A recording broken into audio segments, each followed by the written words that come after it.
सारे बच्चे बताएंगे, सारे बच्चे बताएंगे चैट बॉक्स में कि मैंने पिछली कक्षा में आपको क्या पढ़ाया था।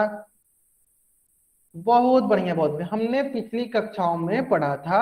हाँ ठीक है ठीक है। जिन बच्चों ने पिछली क्लास में पिछली क्लास में उनको कुछ भी डाउट है, बच्चों को क्या बोल रहे हैं कि वो हम सारी टॉपिक डिस्कस करेंगे जो मैंने पिछली क्लासेस में डिस्कस किया था, जो मैंने पिछली कक्षाओं में पढ़ाया था, वो सारे के सारे छोटे छोटे टॉपिक आज मैं फिर से डिस्कस कर दूंगा। बहुत बढ़िया। हम माइनर सेक्टर पढ़ा था, मेजर सेक्टर पढ़ा था, माइनर सेगमेंट पढ़ा था, मेजर सेगमेंट पढ़ा था। मतलब कि दीर्घ लघु चाप, दीर्घ चाप लघु चाप, दीर्घ वृत्तखंड लघु वृत्तखंड, दीर्घ त्रिज्यखंड लघु त्रिज्यखंड। ठीक है, वो सारे छोटे छोटे जो टॉपिक है मैं आज फिर से आपको रिपीट कर दूंगा, मैं फिर से आज रिवाइज करा दूंगा, ताकि जिन बच्चों को थोड़ा सा भी अच्छा ठीक है, जो बच्चे पिछली क्लास में ज्वाइन नहीं कर पा रहे हैं उन बच्चों को बता देना चाहता हूँ, जो मैंने पिछली कक्षाओं में पढ़ाया था वो मैं फिर से आज पढ़ा दूंगा।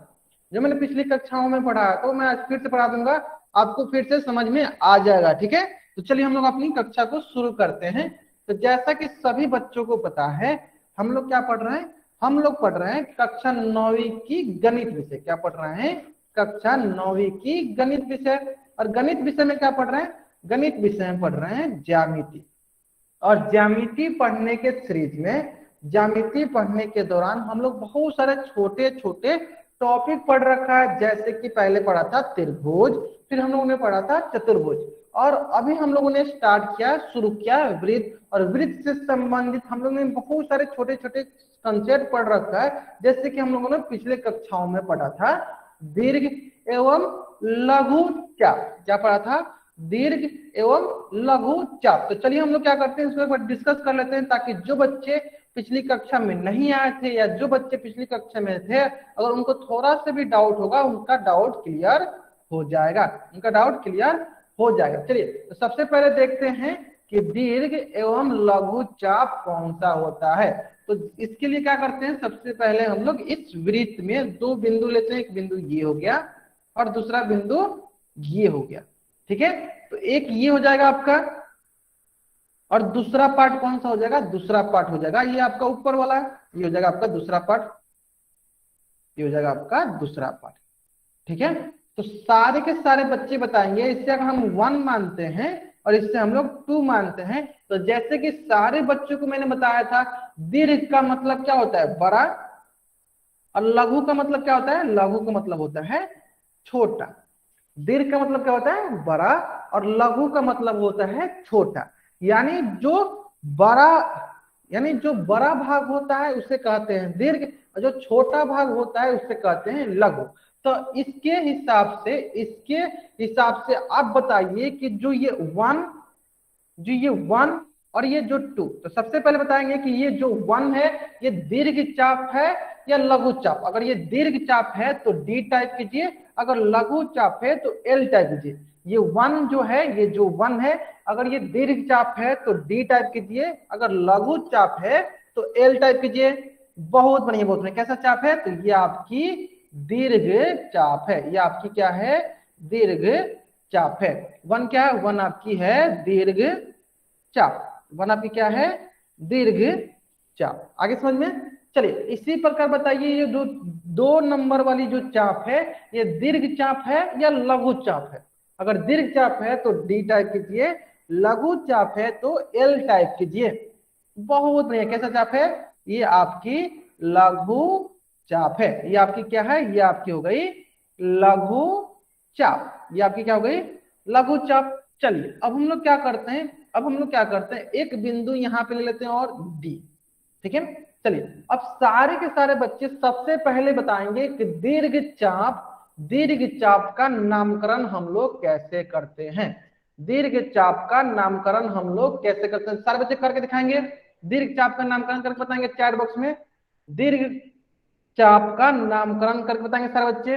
दीर्घ चाप का नामकरण करके बताएंगे सारे के सारे बच्चे। तो क्या है, दीर्घ चाप कहां से शुरू हो रहा है, ए से, ए, फिर क्या आएगा डी, फिर क्या आएगा आपका बी। तो ये हो जाएगा ए डी बी, और इसके ऊपर क्या होगा, इसके ऊपर ऐसे चाप हो जाएगा, इसके ऊपर क्या हो जाएगा, ऐसे चाप हो जाएगा। इसको उल्टा भी लिख सकते हैं आप लोग बी से, तो क्या हो जाएगा बी डी ए।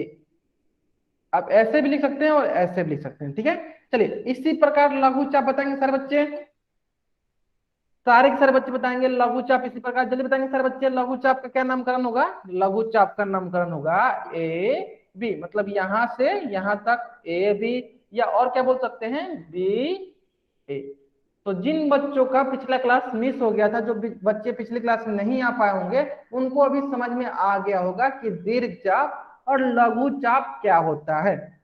बहुत ही सरल है। अगर वृत्त के किन्हीं दो बिंदु से हम लोग वृत्त को कट करते हैं, तो एक होता है लघु चाप, एक होता है दीर्घ चाप। तो जो छोटा वाला भाग होता है उसे कहते हैं लघु चाप, जो बड़ा वाला भाग होता है उसे कहते हैं दीर्घ चाप। और नामकरण कैसे करते हैं तो आपको दिख गया होगा। देखिए दीर्घ चाप के लिए क्या किए, ए से शुरू किए, डी पे गए, फिर डी से कहाँ गए, बी पे। तो ये हो गया आपका दीर्घ चाप का नामकरण। उसी प्रकार लघु चाप का नामकरण क्या हुआ, ए से शुरू किए और बी पे हम लोग चले आए, तो ये हुआ लघु चाप का नामकरण। ठीक है, चलिए इसी प्रकार देखते हैं हम लोग दीर्घ एवं लघु वृत्तखंड। और जैसे कि सारे बच्चों को पता है वृत्तखंड क्या होता है, तो वृत्तखंड जो होता है जीवा और, जल्दी बताइए सर बच्चे, वृत्तखंड क्या होता है, तो वृत्तखंड होता है जीवा और चाप के मध्य जो क्षेत्र होते हैं उसे हम लोग वृत्तखंड कहते हैं। इंग्लिश में क्या कहते हैं उसे, उसे कहते हैं सेगमेंट। फिर मैं रिपीट करता हूं। तो सबसे पहले यहाँ पे एक बात आ रहा है आपका जीवा। चलिए जीवा बना लेते हैं हम लोग। देखिए मान लीजिए एक बिंदु ये हो गया ए, एक बिंदु ये ले लिया मैंने ए, दूसरा बिंदु हो गया ये बी। तो जीवा कैसे बनेगा, तो इन दोनों को अगर हम मिला देंगे तो ये हो गई हमारी जीवा। ये हमारी क्या हो गई, ये हमारी हो गई जीवा, ये हमारी क्या हो गई जीवा। और चाप कौन सा होगा, तो ये देखिए ये हो गया आपका एक छोटा वाला, ये हो गया आपका चाप। तो ये कैसा चाप है, तो ये आपका है लघु चाप। सिर्फ अभी चाप मान लीजिए लघु चाप। तो देखिए जीवा और चाप के मध्य जो क्षेत्र होते हैं, जीवा और जो चाप के मध्य क्षेत्र होते हैं, जैसे ये वाला जो क्षेत्र होंगे, ये जो क्षेत्र होंगे, इसे क्या कहेंगे, इसी को हम लोग कहेंगे, इसी को हम लोग कहेंगे, इसी को हम लोग कहेंगे वृत्तखंड। इसी को क्या कहेंगे हम लोग, वृत्तखंड। इसी को क्या कहेंगे हम लोग, वृत्तखंड। ठीक है, कौन सा वाला क्षेत्र को, तो देखिए इस क्षेत्र को हम लोग कहेंगे, इस क्षेत्र को कहेंगे हम लोग वृत्तखंड। क्या कहेंगे, वृत्तखंड। बहुत ही सरल है।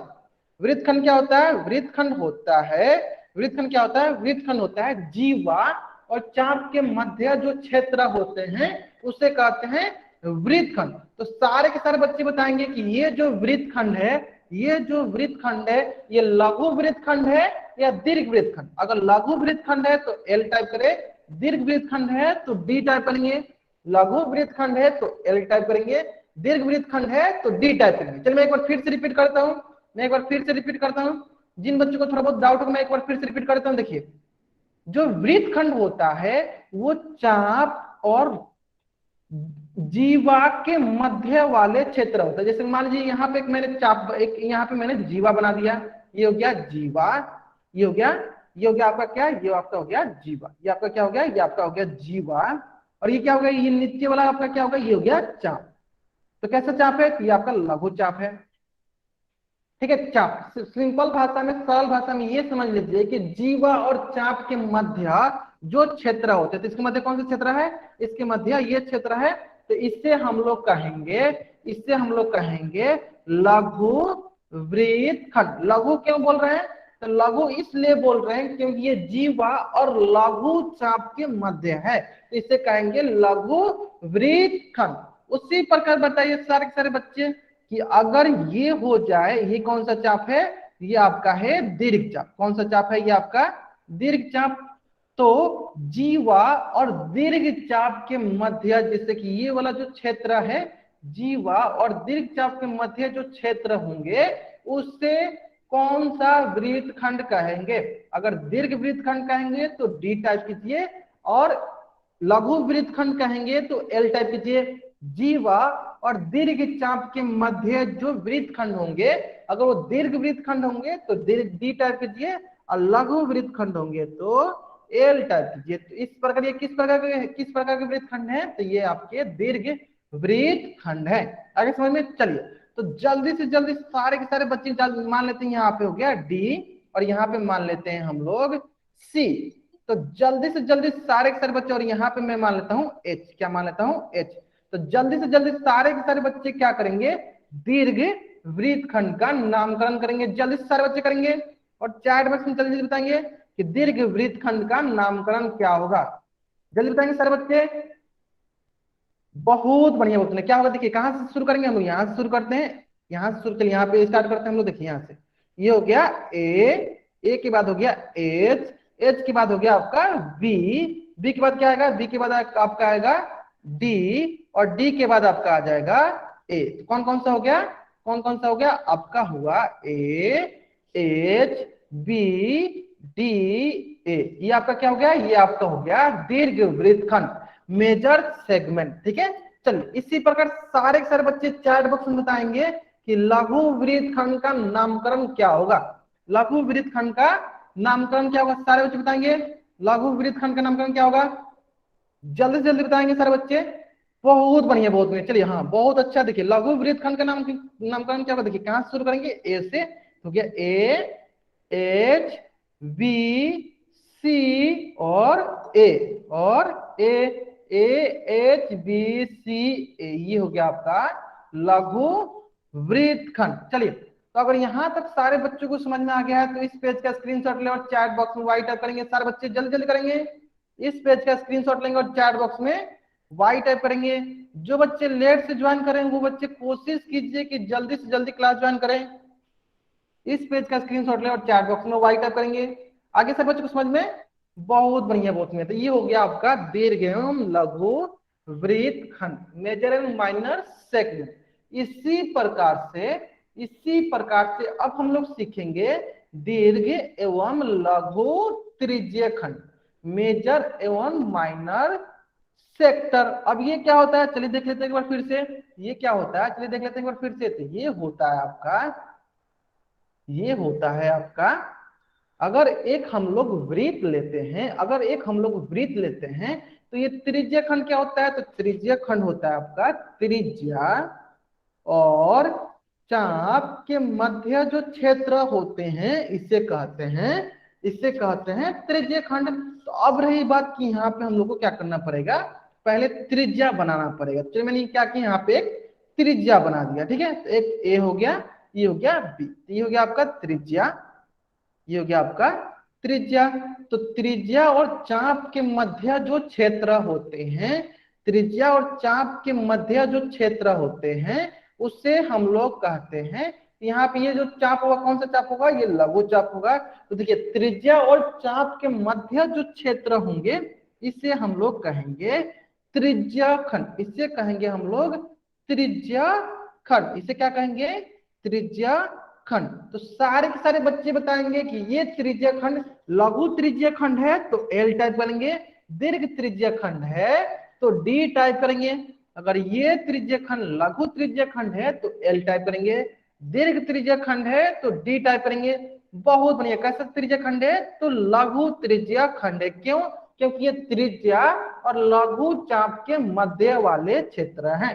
इसी प्रकार से ये वाला जो क्षेत्र होगा, ये वाला जो चाप होगा, कौन सा चाप होगा, ये होगा दीर्घ चाप, ये होगा दीर्घ चाप। यानी त्रिज्या और दीर्घ चाप के मध्य जो क्षेत्र होंगे, त्रिज्या और जो दीर्घ चाप के मध्य क्षेत्र होंगे उसे क्या कहेंगे, उसे अगर दीर्घ त्रिज्या खंड कहेंगे तो डी टाइप कीजिए, लघु त्रिज्या खंड कहेंगे तो एल टाइप कीजिए। क्या कहेंगे, दीर्घ त्रिज्या खंड। मतलब सारे बच्चों को पता चल गया कि त्रिज्या खंड कौन सा है, तो दीर्घ त्रिज्या खंड है। चलिए, अगर यहाँ तक सारे बच्चों को पता चल गया है तो जल्दी से जल्दी इसका नामकरण करें। चलिए यहाँ में मान लो एच और यहाँ पे मैं बोलता हूँ डी।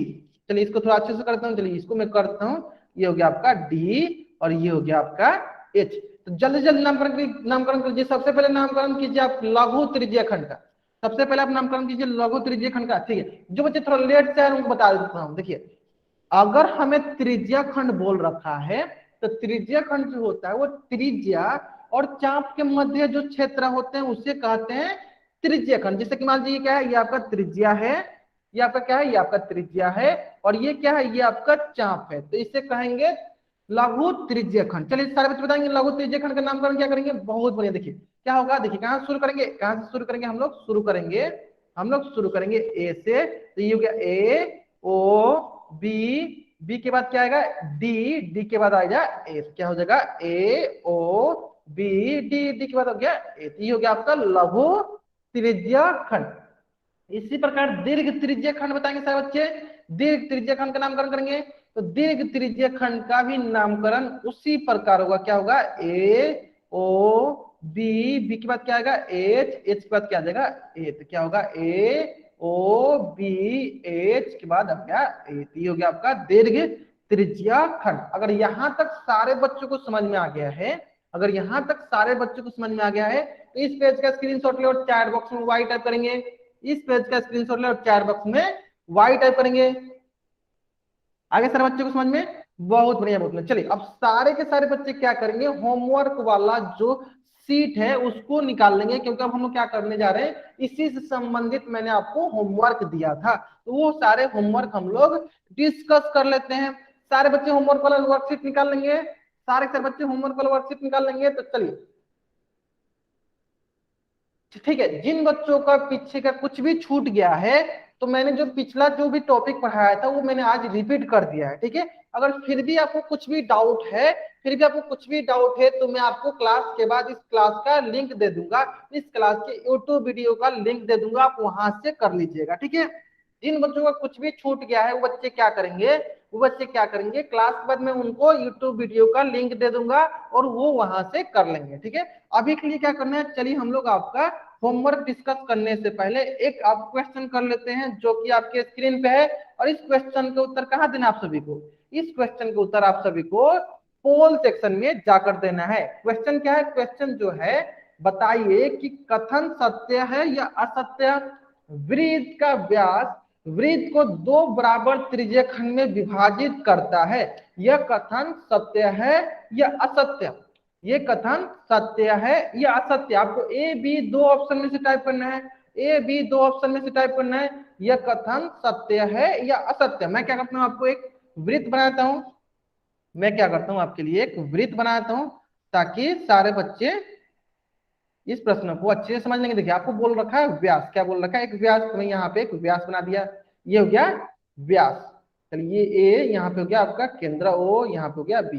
चलिए जल्दी से जल्दी सारे बच्चे बताएंगे कि ये कथन जो है वृत्त का व्यास वृत्त को दो बराबर त्रिज्या खंड में विभाजित करता है, यह कथन सत्य है या असत्य। अगर सत्य है तो सत्य वाले पे टाइप कीजिए, असत्य है तो असत्य वाले पे क्लिक कीजिए। तब तक के लिए मैं क्या करता हूँ, उल्टी गिनती स्टार्ट करता हूँ, ताकि सारे बच्चे इस प्रश्न का उत्तर जल्दी से जल्दी दे सकेंगे, ठीक है। चलिए 5 4 3 2 1। देखिए बहुत ही सरल प्रश्न है, बहुत ही सरल प्रश्न है। देखिए हमें पता है, हमें पता है, हमें पता है कि जो त्रिज्या खंड होते हैं, जो त्रिज्या खंड होते हैं वो त्रिज्या और चाप के मध्य वाले क्षेत्र होते हैं। तो देखिए यहाँ पे हमें पता है कि यहाँ पे जो ये ए बी हो गया, ये जो नीचे वाला भाग हो गया, ये नीचे वाला जो भाग हो गया, ये तो हमारी चाप हो गई, ये हमारी क्या हो गई, ये तो हमारी चाप हो गई। अब रही बात त्रिज्या कहां से आएगा, तो हमें पता है कि जो व्यास होती है, व्यास जो होती है दो त्रिज्या को मिलकर बनता है, दो त्रिज्या मिलकर क्या बनता है, व्यास बनता है। यानी यहां से आपको समझ में आ गया होगा कि त्रिज्या और चाप के मध्य जो ये क्षेत्र है, तो इसी को क्या कहेंगे, इसी को कहेंगे त्रिज्या खंड। यानी जो ये कथन बोल रहा है, कथन बोल रहा है वृत्त का व्यास वृत्त को दो बराबर त्रिज्या खंड में विभाजित करता है। सही बोल रहा है कि एक त्रिज्या खंड ये हो गया, दूसरा त्रिज्या खंड ये हो गया, और दोनों त्रिज्या खंड का क्षेत्र जो होगा वो समान होगा, क्योंकि हमें पता है, क्योंकि हमें पता है कि व्यास जो होती है, व्यास जो होती है वृत्त को दो बराबर हिस्सों में बांटती है। तो यहाँ पे वृत्त को दो बराबर त्रिज्या खंड में बांटेगी। तो कौन सा ऑप्शन सही है, तो ऑप्शन ए जो है सही उत्तर है, सत्य कथन है। अगर ये प्रश्न का उत्तर सारे बच्चों को समझ में आ गया है, तो इस प्रश्न का स्क्रीनशॉट ले और चैट बॉक्स में वाई टाइप करें।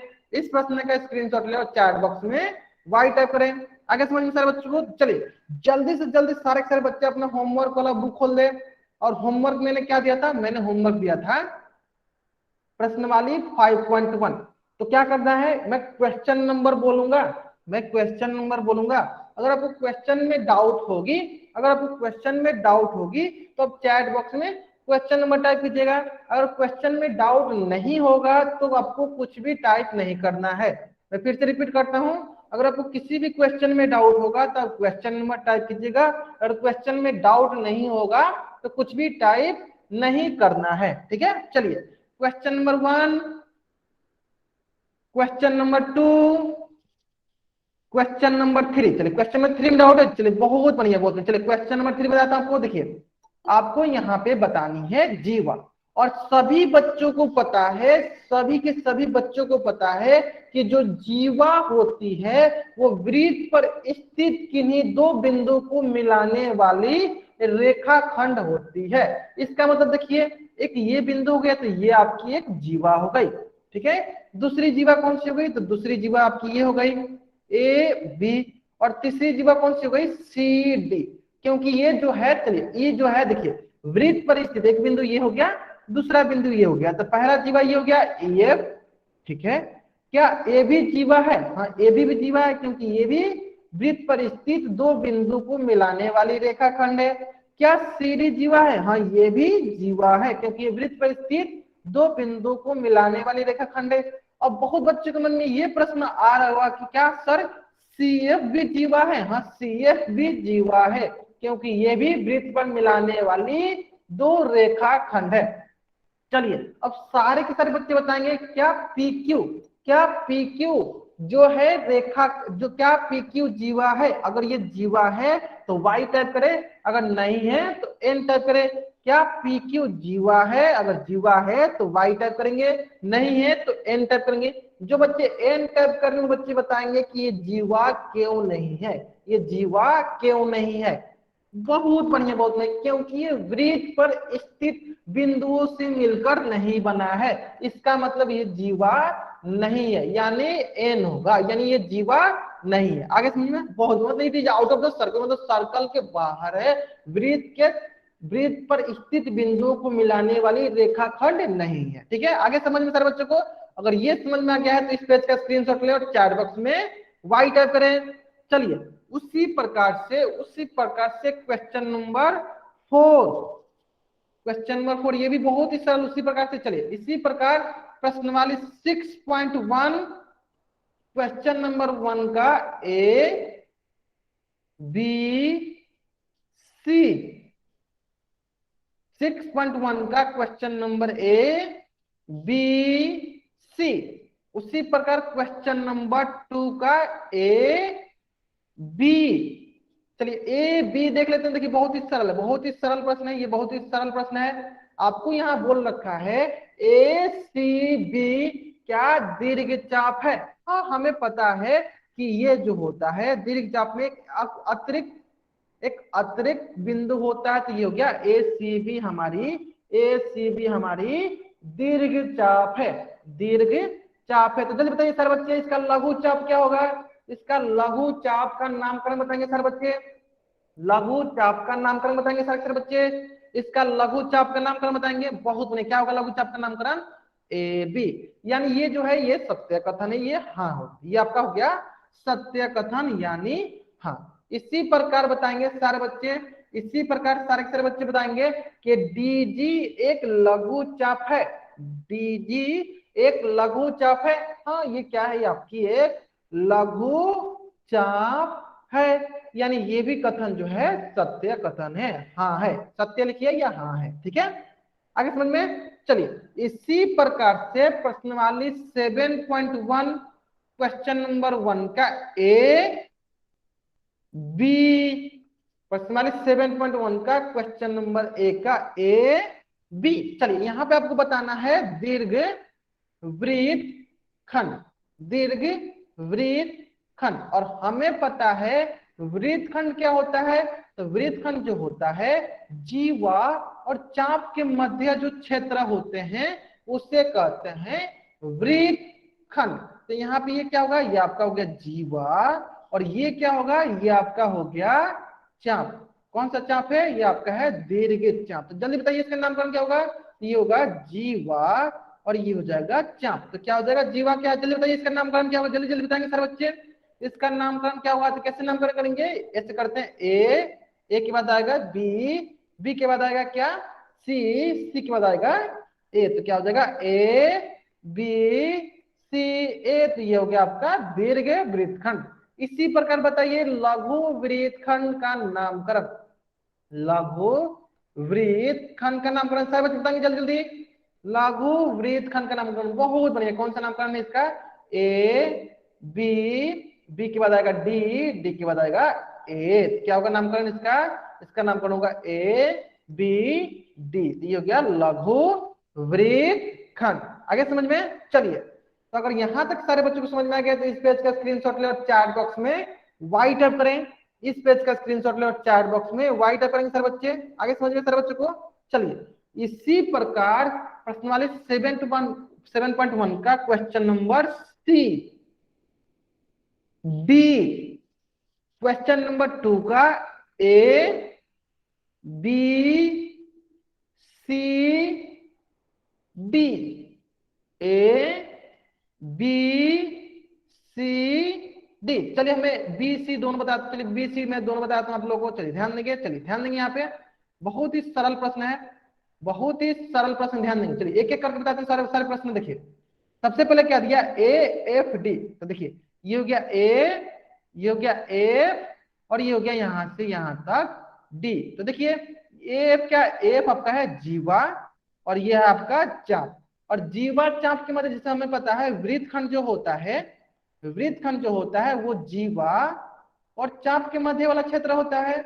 और जो त्रिज्या खंड होता है, जो त्रिज्या खंड होता है वो त्रिज्या और चाप के मध्य वाला क्षेत्र होता है। तो देखिए ये जीवा और चाप है, इस क्षेत्र को क्या कहेंगे, और ये कौन सा चाप है, ये आपका दीर्घ चाप है। तो कौन सा वृत्तखंड हुआ, ये आपका वृत्तखंड हुआ। जीवा और चाप के मध्य वाले क्षेत्र को क्या कहते हैं, वृत्तखंड। से ये आपका हुआ दीर्घ वृत्तखंड। तो बताइए इसमें कौन सा सही है, त्रिज्या खंड होगा तो टी टाइप कीजिए, और वृत्तखंड होगा तो वी टाइप कीजिए जल्दी। अगर ये त्रिज्या खंड होगा तो टी टाइप कीजिए, और वृत्तखंड होगा तो वी टाइप कीजिए।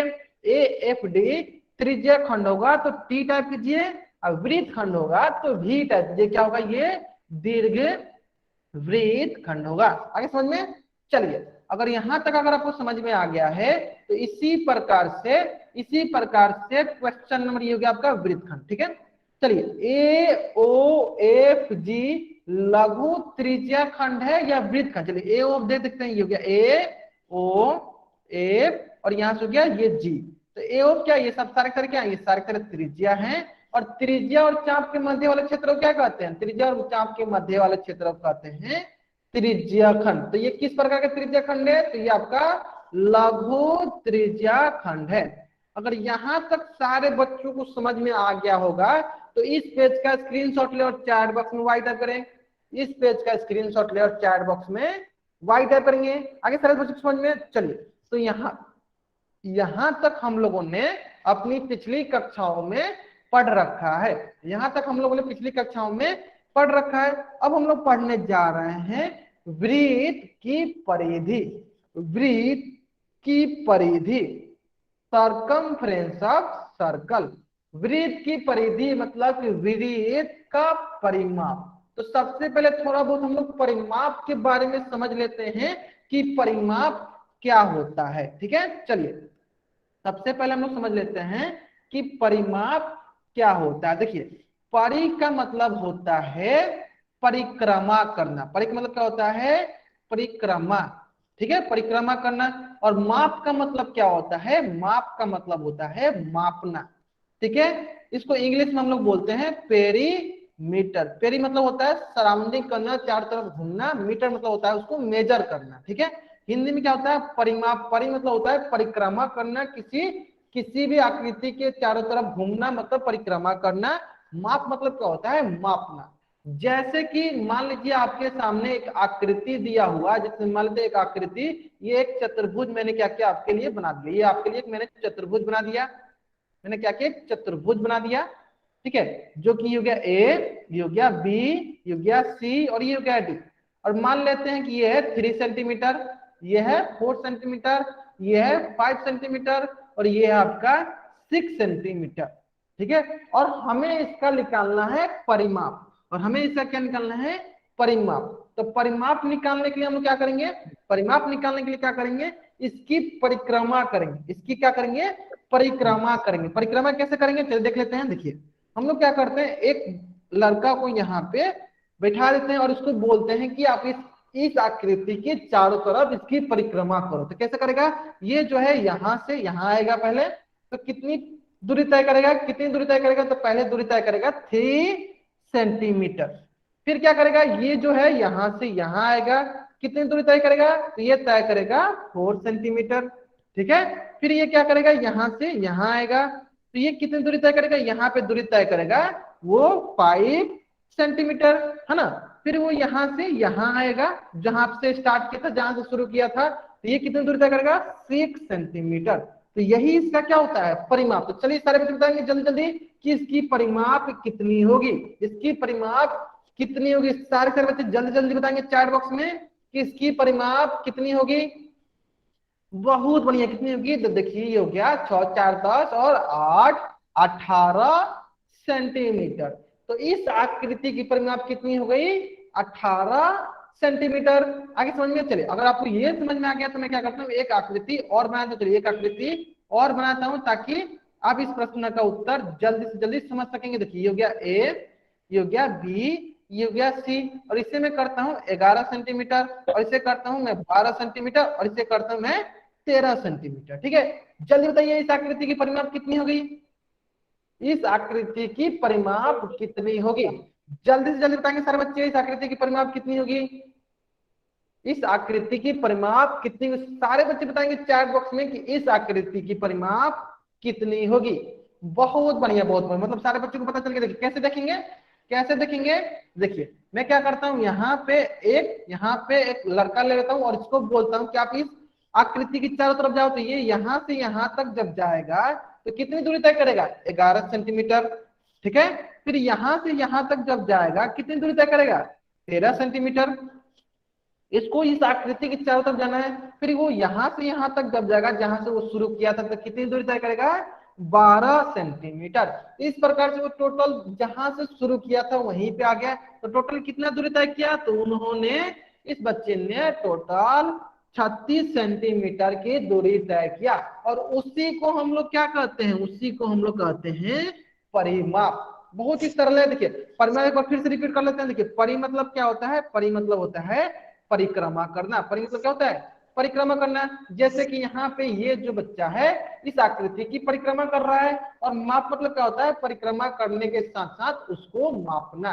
तो देखिए ये जो बच्चा है यहाँ से परिक्रमा कर रहा है, और परिक्रमा करने के साथ साथ इस आकृति की माप भी कर रहा है। तो अगर यहाँ तक सारे बच्चों को समझ में आ गया होगा कि परिमाप कैसे देखते हैं, तो इस पेज का स्क्रीनशॉट ले और चैट बॉक्स में वाई टाइप करें। इस पेज का स्क्रीनशॉट ले और चैट बॉक्स में वाई टाइप करें। आगे यहाँ तक समझ में, चलिए तो ये हो गया परिमाप। अब आपको मन में ये प्रश्न आ रहा होगा, आपके मन में ये प्रश्न आ रहा होगा कि फिर वृत्त की परिमाप हम लोग कैसे निकालते हैं। चलिए देख लेते हैं कि वृत्त की परिमाप हम लोग कैसे निकालते हैं। तो देखिए ये हो गया वृत्त, और इसकी हमें निकालनी है परिमाप। क्या निकालनी है, परिमाप। तो क्या करते हैं, एक बच्चा को यहाँ पे हम लोग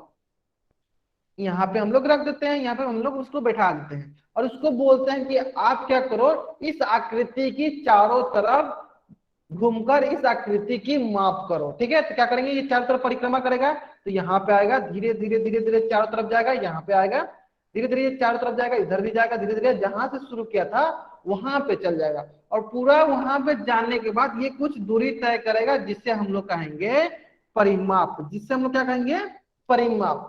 पूरा एक चक्कर लगाएगा, एक परिक्रमा करेगा, उसी को कहेंगे परिमाप। लेकिन यहाँ पे क्या होता है, वृत्त के केस में क्या होता है, परिमाप को क्या बोलते हैं, सारे बच्चे बताएंगे। वृत्त के केस में परिमाप को ही बोला जाता है परिधि। क्या बोला जाता है, वृत्त के केस में परिमाप को ही बोलते हैं परिधि। परिमाप क्या हुआ, परिमाप क्या हुआ, एक बच्चा को हम लोग यहाँ पे रखे और उसको बोले कि आप चारों तरफ परिक्रमा करके लंबाई ज्ञात करो, दूरी ज्ञात करो। तो इन्होंने क्या किया, यहाँ से पूरा तय करना स्टार्ट किया और पूरा अपने जहां से शुरू किया था वहां पे पहुंच गया। तो इन्होंने क्या किया, पूरा यहाँ तक, यहाँ से लेकर यहाँ तक परिक्रमा करते हुए उसका माप किया। और हमें पता है वृत्त की जो परिक्रमा होती है, वृत्त की जो परिमाप होती है, इसी को हम लोग कहते हैं परिधि। तो वृत्त के केस में परिमाप को ही क्या कहते हैं, परिधि। वृत्त के केस में क्या होता है, परिमाप को ही कहते हैं परिधि। अगर यहां तक सारे बच्चों को समझ में आ गया है तो इस पेज का स्क्रीनशॉट ले और चैट बॉक्स में टाइप करेंगे कि वृत्त के केस में परिमाप को ही कहते हैं परिधि। आगे समझ में, परिमाप को ही कहते हैं परिधि। अब आपके मन में ये प्रश्न आ रहा होगा कि सर परिमाप को तो परिधि कहते हैं, तो फिर इसका परिधि कितने के बराबर होता है, इसका परिधि कितने के बराबर होता है। तो चलिए देख लेते हैं। वृत्त के केस में परिमाप, जो परिमाप होता है इसी को कहते हैं परिधि। तो परिधि कितने के बराबर होता है, चलिए देख लेते हैं। तो इसका वृत्त की जो परिधि होती है, वृत्त की जो परिधि होती है, सारे बच्चे याद रखेंगे, वृत्त की परिधि होती है 2 गुने पाई गुने आर। और यहाँ पे आपको दो चीज नया दिख रहा होगा, एक दिख रहा होगा पाई और दूसरा दिख रहा होगा आर। तो सबसे पहले सारे के सारे बच्चे बताएंगे कि आर क्या होता है, सारे के सारे बच्चे बताएंगे कि आर क्या होता है। जल्दी बताएंगे सारे बच्चे, आर क्या होता है, जल्दी बताएंगे सारे बच्चे। यहाँ पे आर क्या होता है, सारे के सारे बच्चे बताएंगे चैट बॉक्स में कि आर क्या होता है। बहुत बढ़िया, आर क्या होता है, आर होता है त्रिज्या। यानी इस वृत्त के पास कोई ना कोई त्रिज्या होती है। बहुत बढ़िया, क्या होता है आर का मतलब, आर का होता है त्रिज्या। आर मतलब क्या होता है, त्रिज्या। अब रही बात कि पाई क्या होता है, चलिए देख लेते हैं पाई क्या होता है। देखिए पाई जो होता है एक अचर राशि होती है। अचर मतलब कि ये क्या है, इसका मान होता है 22/7 या और भी एक मान होता है 3.14। क्या क्या मान होता है इसका, 22/7 या 3.14। अब आपके मन में ये प्रश्न आ रहा होगा कि सर ठीक है आपने तो बता दिया दो मान होता है, एक मान होता है 22/7 और एक मान होता है 3.14। फिर हम दोनों मान को कब यूज करेंगे, कब कहा दोनों को उपयोग करेंगे। तो चलिए मैं बताता हूं, ध्यान दीजिए। अगर आपको क्वेश्चन में, मैं फिर से रिपीट करता हूं, पाई का मान जो होता है वो 22/7 भी होता है और 3.14 भी होता है। फिर हम इन दोनों में से किसको ज्यादा यूज करते हैं या कब यूज करते हैं, ठीक है। चलिए अगर आपको क्वेश्चन में, अगर आपको क्वेश्चन में बोल दिया जाएगा, अगर आपको क्वेश्चन में बोल दिया जाएगा कि पाई का मान आपको 3.14 रखना है, तभी आप पाई का मान 3.14 रखिएगा। अगर आपको क्वेश्चन में बोल दिया जाए कि आपको पाई का मान 3.14 रखना है, तभी आप पाई का मान 3.14 रखिएगा। अगर नहीं बोला गया है तो हमेशा क्या लेना है, हमेशा पाई का मान 22/7 रखना है। हमेशा पाई का मान क्या रखना है, 22/7 रखना है। कब 3.14 रख रहा है, जब आपको क्वेश्चन में बोले कि पाई का मान 3.14 रखिए, तभी आपको पाई के मान 3.14 रखना है। नहीं तो हमेशा क्या यूज करना है, हमेशा पाई के मान 22/7 यूज करना है, उपयोग करना है। तो वृत्त की परिधि क्या हुई, वृत्त की परिधि हुई 2 गुने पाई गुने आर। अगर यहां तक सारे बच्चों को समझ में आ गया है तो इस पेज का स्क्रीनशॉट ले चैट बॉक्स में वाई टाइप करेंगे। इस पेज का स्क्रीनशॉट लेंगे और चैट बॉक्स में वाई टाइप करेंगे। आगे सर बच्चों को समझ में, यहां तक अगर सारे बच्चों को समझ में आ गया है तो इस पेज का स्क्रीनशॉट लेंगे और चैट बॉक्स में वाई टाइप करेंगे। आगे सर बच्चों को समझ में, चलिए अगर आपको यहां तक समझ में आ गया है तो आपके स्क्रीन पे क्वेश्चन है, आपके स्क्रीन पे एक क्वेश्चन है और इस क्वेश्चन का उत्तर कहां देना है आपको, इस क्वेश्चन का उत्तर जो आपको पोल सेक्शन में जाकर देना है। क्वेश्चन देखिए बहुत ही सरल क्वेश्चन, क्वेश्चन क्या बोल रहा है, क्वेश्चन बोल रहा है आपको कि यदि वृत्त की त्रिज्या 7 सेंटीमीटर है तो वृत्त की परिधि ज्ञात कीजिए। वृत्त की त्रिज्या 7 सेंटीमीटर है तो वृत्त की परिधि ज्ञात कीजिए। तो वृत्त की परिधि क्या होती है, चलिए मैं एक बार हिंट देता हूं आपको। देखिए अभी मैंने बताया वृत्त की परिधि जो होती है, वृत्त की परिधि जो होती है वो होती है 2 गुने पाई गुने आर। वृत्त की परिधि क्या होती है, 2 गुने पाई गुने आर। तो मैं क्या करता हूँ, इसको लिख देता हूँ, ध्यान लगे। वृत्त की परिधि होती है 2 गुने पाई गुने आर, और यहाँ पे क्या हुआ 2 गुने पाई का मान क्या लेंगे, देखिए यहाँ बोल रखा है क्वेश्चन में पाई का मान रखना है 22/7। अगर नहीं बोल रहा था तब भी हम लोग 22/7 रखते हैं। और आर क्या है, यहाँ पे त्रिज्या क्या है, त्रिज्या है 7 सेंटीमीटर। तो इतना हिंट काफी आपको इस प्रश्न का उत्तर देने के लिए। तो जल्दी जल्दी इस प्रश्न का उत्तर दिए, कहाँ देना है इस प्रश्न का उत्तर, तो पोल सेक्शन में जाकर इस प्रश्न का उत्तर देना है। चलिए मैं क्या करता हूँ, उल्टी गिनती स्टार्ट करता हूँ ताकि सारे बच्चे इस प्रश्न का उत्तर जल्दी से जल्दी दे सकेंगे। 5 4 3 2 1। बहुत बढ़िया बहुत बढ़िया। चल ध्यान देंगे क्या होगा, देखिए तो यहाँ पे देखिए क्या हो गया, 7 से 7 कैंसिल आउट हो गया और ये हो गया 22 दूनी 44 सेंटीमीटर। यानी वृत्त की परिधि कितनी हो गई, वृत्त की परिधि हो गई 44 सेंटीमीटर। कितनी परिधि हो गई, वृत्त की परिधि हो गई 44 सेंटीमीटर। वृत्त की परिधि हो गई 44 सेंटीमीटर। चलिए इसी प्रकार क्या करते हैं, इसी प्रकार एक प्रश्न और ले लेते हैं। चलिए एक प्रश्न और लेते हैं। एक आपके पास मैंने वृत्त बना दिया, एक आपके पास मैंने वृत्त बना दिया, और मैं बोल रहा हूं कि इसकी जो त्रिज्या है, इसकी जो त्रिज्या है ये जो है 21 सेंटीमीटर है। इसकी जो त्रिज्या जो दिया हुआ है, त्रिज्या जो दिया हुआ है वो 21 सेंटीमीटर दिया है। तो आपको निकालनी है परिधि। जल्दी बताइए इसकी परिधि कितनी होगी, इसकी परिधि कितनी होगी। सारे बच्चे इस प्रश्न का उत्तर चैट बॉक्स में देंगे, ठीक है। जल्दी बताएंगे इस प्रश्न का उत्तर चैट बॉक्स में देना। इसकी परिधि कितनी होगी, परिधि कितनी होगी। और परिधि का फॉर्मूला क्या होता है, 2 गुने पाई गुने आर, 2 पाई आर। सारे के सारे बच्चे करेंगे उत्तर, कहां करेंगे उत्तर, चैट बॉक्स में करेंगे सारे बच्चे। जल्दी जल्दी इस प्रश्न का उत्तर कहां करेंगे सारे बच्चे, चैट बॉक्स में। बहुत बढ़िया बहुत, मतलब सारे बच्चे इस प्रश्न का उत्तर सही करें। क्या है, हमें पता है वृत्त की परिधि होती है 2 गुने पाई गुने आर, और आर मतलब क्या होता है, त्रिज्या। और वृत्त में अगर पाई का मान कुछ नहीं दिया है क्वेश्चन में, तो पाई का मान हमेशा क्या लेना है, 22/7 लेनी है। तो ये हो जाएगा 2 गुने 22/7 इंटू आर क्या है, आर है 21। तो ये हो जाएगा देखिए 7 त्रिका 21, और ये हो जाएगा 3 दूनी 6 इंटू 22, और ये हो जाएगा 132 सेंटीमीटर। यानी वृत्त की परिधि कितनी हो गई, 132 सेंटीमीटर। अगर यहां तक सारे बच्चों को समझ में आ गया है, इस पेज का स्क्रीनशॉट ले और चैट बॉक्स में वाई टाइप करेंगे।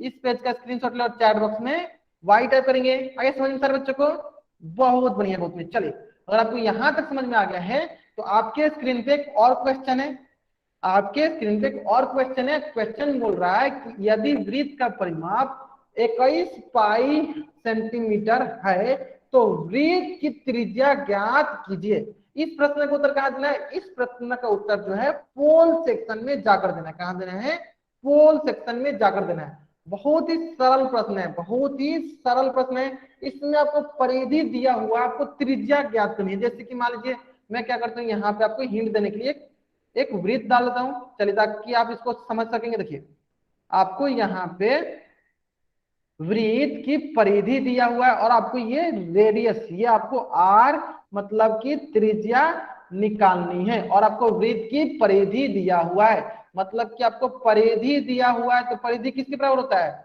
2 गुने पाई गुने आर, और परिधि का मान दिया आपको 21 गुने पाई, ये आपको दिया है परिधि के मान।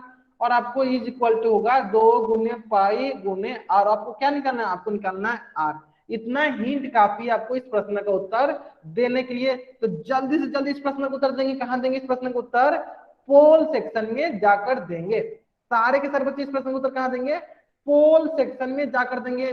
प्रश्न बहुत ही सरल प्रश्न है, यदि वृत्त की परिमाप 21 पाई सेंटीमीटर है तो वृत्त की त्रिज्या ज्ञात करें। मैं क्या करता हूँ, उल्टी गिनती स्टार्ट करता हूँ ताकि सारे बच्चे इस प्रश्न का उत्तर जल्दी से जल्दी दे सकेंगे। चलिए, 5 4 3 2 1। बहुत बढ़िया, बहुत बढ़िया। चलिए ध्यान देंगे, हमें यहाँ पे निकालनी है आर। तो ये क्या है, ये गुना में है तो इधर आके हो जाएगा भागा में, तो 21 गुने पाई बट्टा हो गया 2 गुने पाई बराबर हो जाएगा आर, और हमें निकालनी है आर। यानी इसका मतलब ये हुआ, यहां से पाई कट गया, यानी हमारे पास आ गया 21/2 बराबर हो गया आर। अब आपके मन में ये प्रश्न आ रहा होगा कि सर इसका, इसमें तो ऑप्शन में 21/2 दिया नहीं है, तो हमें क्या करना होगा, हमें इसे दशमलव में बदलना होगा। तो दशमलव में कैसे बदलेंगे, तो इससे हम लोग 2 को भाग देते हैं 21 में, तो क्या होगा 2 एकम 2, कट गया, एक आया तो 2 से नहीं कटेगा, 2 0 0, फिर आ गया 1, फिर दशमलव बैठेगा, दशमलव 1 0 देगा तो 2 पच्चे 10, 2 पच्चे 10, तो क्या होगा, ये हो जाएगा आपके पास 10.5 सेंटीमीटर। यानी आर का मान कितना गया, आर का मान हो गया 10.5 सेंटीमीटर। मतलब कौन सा ऑप्शन सही है, तो ऑप्शन ए जो है मेरा सही उत्तर है। ऑप्शन ए जो है मेरा सही उत्तर है। आगे समझ में, अगर ये प्रश्न सारे बच्चों को समझ में आ गया है तो इस पेज का स्क्रीनशॉट लें और चैट बॉक्स में वाई टाइप करेंगे।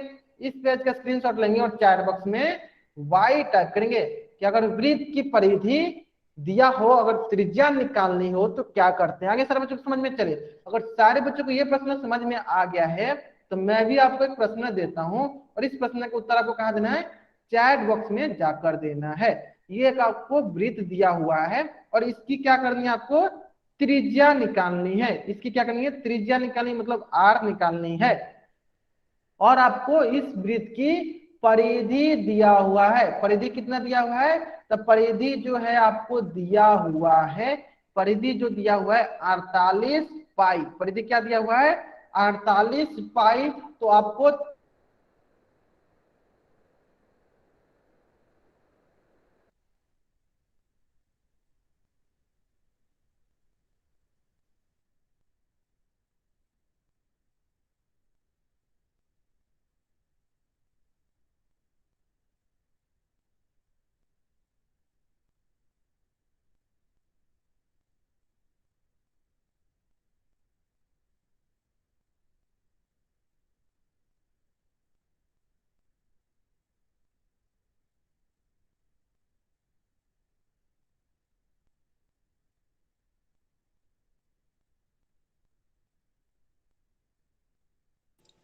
प्रश्न बहुत ही सरल प्रश्न है। प्रश्न है कि यदि वृत्त की परिधि दिया रहता है तो वृत्त की त्रिज्या कैसे निकालते हैं। अगर वृत्त की परिधि दिया होता है तो वृत्त की त्रिज्या कैसे निकालते हैं। सारे सारे बच्चे इस प्रश्न का उत्तर कहां देंगे, चैट बॉक्स में। उसके पहले बताएंगे कि वृत्त का परिधि कितने के बराबर होता है। वृत्त की परिधि कितने के बराबर होता है, सारे बताएंगे। वृत्त की परिधि का फॉर्मूला क्या होता है, सारे खरे बताएंगे चैट बॉक्स में। वृत्त की परिधि कितने के बराबर होती है, सारे बताएंगे चैट बॉक्स में कि वृत्त की परिधि कितने के बराबर होती है। फॉर्मूला बताएंगे सारे बच्चे। हाँ, आपको स्क्रीन बहुत ही जल्द दिखने लगेगी। उसके पहले सारे बच्चे बताएंगे चैट बॉक्स में कि वृत्त की परिधि का फॉर्मूला क्या होता है। वृत्त की परिधि का फॉर्मूला क्या होता है, 2 गुने पाई गुने आर। बहुत बढ़िया, वृत्त की परिधि की फॉर्मूला क्या होता है, 2 गुने पाई गुने आर। 2 गुने पाई गुने आर। हाँ, 2 गुने 22/7 गुने आर। और पाई का मान क्या क्या होता है, सारे बच्चे चैट बॉक्स में बताइए कि पाई का मान क्या होता है। सारे बच्चे बताएंगे चैट बॉक्स में कि पाई का मान क्या होता है। सारे सारे बच्चे बताएंगे पाई का मान क्या होता है। सारे सारे बच्चे बताएंगे, सारे के सारे बच्चे बताएंगे कि पाई का मान क्या होता है। सारे बच्चे बताएंगे कि पाई का मान क्या होता है। पाई का मान क्या होता है? और क्या होता है 3.14 कब हम लोग लेते हैं? पाई का मान 3.14 कब लेते हैं हम लोग? पाई का मान हम लोग 3.14 कब लेते हैं? जब क्वेश्चन में बोला रहता है कि आपको पाई का मान 3.14 लेनी है, तभी हम लोग पाई का मान 3.14 लेते हैं, तभी हम लोग पाई का मान 3.14 लेते हैं। बहुत बढ़िया, बहुत बढ़िया। मतलब सारे बच्चों को समझ में आ गया कि पाई का मान हम लोग 3.14 कब लेते हैं? 3.14 कब लेते हैं? जब क्वेश्चन में दिया रहता है, जब क्वेश्चन में दिया रहता है। ठीक है, चलिए इसी प्रकार सारे के सारे बच्चे बताएंगे, इसी प्रकार सारे के सारे बच्चे बताएंगे। एक मिनट, सारे बच्चे रुकिएगा थोड़ा सा। हाँ, इसी प्रकार सारे के सारे बच्चे बताएंगे कि वृत्त का व्यास किसे कहते हैं? वृत्त के व्यास किसे कहते हैं? उम्र पकड़ गया ना, आँख में 35 था कि बहन इतना ही था।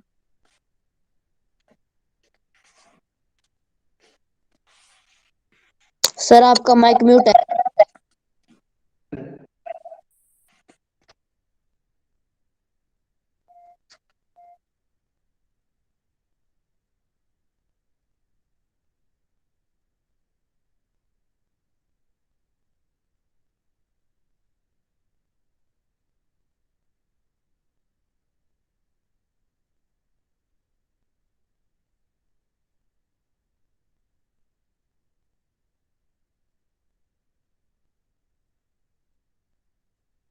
अगर परिधि 48 पाई है तो त्रिज्या कितनी होगी?